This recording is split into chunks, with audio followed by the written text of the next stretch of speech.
ami universitaire, archéologue et éventuellement aventurier de l'Arche perdue.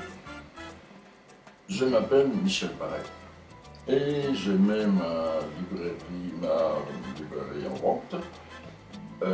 Elle se compose environ de 3500 livres, 4000 cartes et 16 000 documents d'archives. Au cours de ma carrière, cette librairie m'a permis de vivre tout au long de ces 40 années de recherche, grâce à la banque de données que nous avons pu constituer avec une quinzaine de chercheurs à travers l'Europe. Et grâce à cette banque de données, j'ai pu découvrir environ 260 épaves. Parmi les histoires qui me plaisent, parce qu'il y en a quand même pas mal, ma préférée est quand même celle de 1605. Il s'agit d'un galion capitaine qui s'appelle le San Roque. J'ai fait 3 expéditions sur le site. Celle-là, j'ai la position du naufrage vraiment précise. Ensuite, j'ai une autre histoire qui me plaît est celle d'un lac sacré pré-incaïque en Équateur, et sur lequel j'ai fait également 3 expéditions que nous avons identifiées avec l'Institut d'archéologie américain et l'Institut d'archéologie équatorien. La troisième, c'est une histoire du milieu 16e, une petite flottille espagnole dont 2 bateaux étaient chargés, 2 petits galions étaient chargés de trésors et qui s'est perdue dans les Bahamas, dans une zone imprévue. Et elle n'a toujours pas été trouvée, mais moi je l'ai localisée. Ces 3 projets sont toujours d'actualité et disponibles. Alors je commence par ces 2 rayons qui concernent les chroniques des Indes. Ensuite, là j'ai de la porcelaine et du verre. Là, on passe à l'héraldique. Là, c'est la numismatique. Jusque-là. Là, on attaque l'artillerie avec des diapositives de canons et même de bateaux. Tout ça, c'est de l'artillerie. Et là, on est dans l'histoire de la navigation espagnole et des instruments de navigation. Il y a la collection des Hakluyt du voyage anglais du XVIe. Là, tout ça, ce sont les archives de Lloyd jusqu'en 1826. Ça commence en 1741, c'est une petite tranche. Ensuite, nous avons les voyages des Espagnols, tout ça. Là, c'est le département Christophe Colomb, qui est assez important quand même. Là.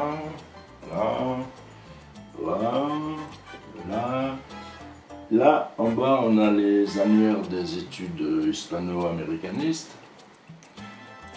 Et ensuite, tout ce département, c'est sur la marine espagnole. Sur les 2 étagères supérieures, nous avons les dossiers d'environ 260 épaves.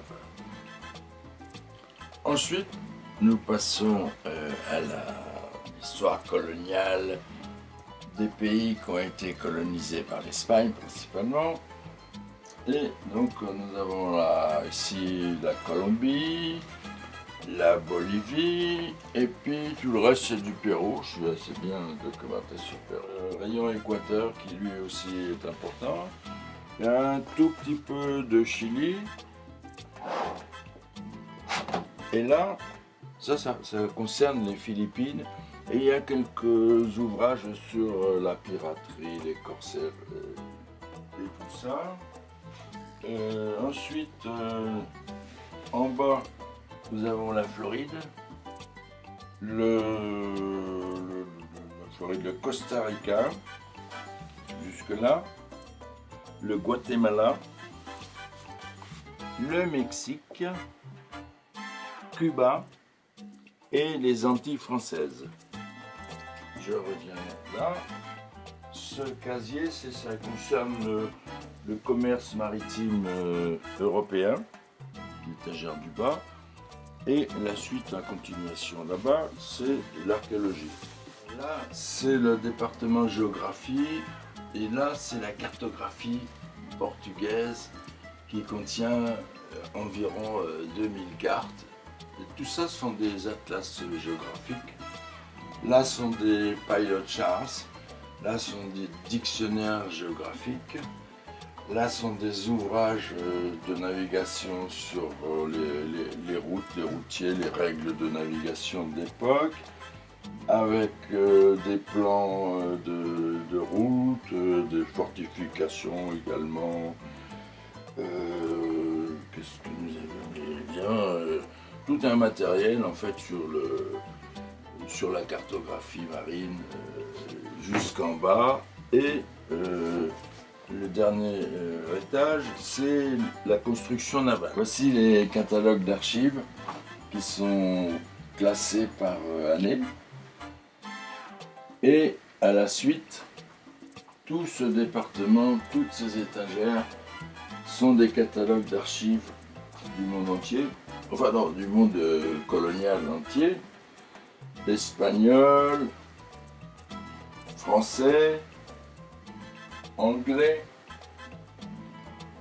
Et là, j'ai un petit département qui concerne les ordres religieux et un autre qui concerne la minerie en Équateur avec des études sur la minerie précolombienne et des analyses comparatives avec la minerie inca. Comme tout bureau de recherche, j'ai besoin d'avoir des dictionnaires sérieux de plusieurs langues et surtout dans mon travail j'ai besoin de dictionnaires maritimes et j'ai une petite merveille que j'ai trouvée à l'université de Gênes du 17e de termes marins qui m'ont énormément servi dans la traduction de documents concernant des naufrages.